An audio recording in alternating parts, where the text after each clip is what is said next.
శ్లోకము 6 కర్మేంద్రియాణి సంయమ్య య ఆస్తే మనసా స్మరన్ ఇంద్రియార్థాన్ విమూఢాత్మా మిథ్యాచారః స ఉచ్యతే.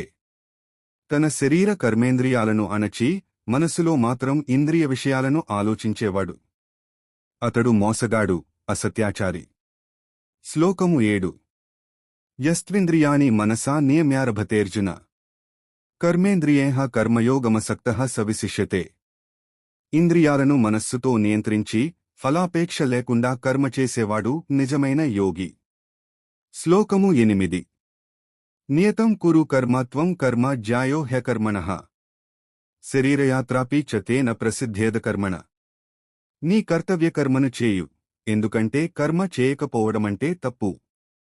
శరీరం కూడా కర్మ చేయకుండా జీవించలేడు. శ్లోకము 9 యజ్ఞార్థాత్ కర్మణోన్యత్ర లోకోయం కర్మబంధనః తదర్థం కర్మ కౌంతేయ ముక్తసంగః సమాచర.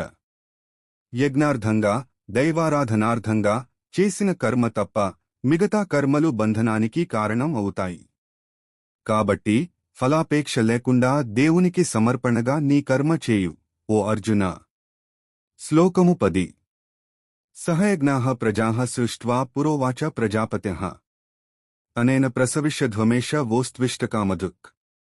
సృష్టికర్త బ్రహ్మ మొదట ప్రజలను సృష్టించి వారితో ఇలా అన్నాడు: యజ్ఞము ద్వారా మీరు అభివృద్ధి చెందండి, ఈ యజ్ఞమే మీ కోరికలను నెరవేర్చే దైవగోవు వంటిది.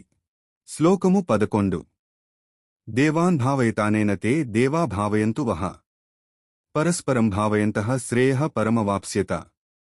మీరు యజ్ఞం ద్వారా దేవతలను సంతోషపరచండి, అప్పుడు దేవతలు కూడా మిమ్మల్ని ఆశీర్వదిస్తారు.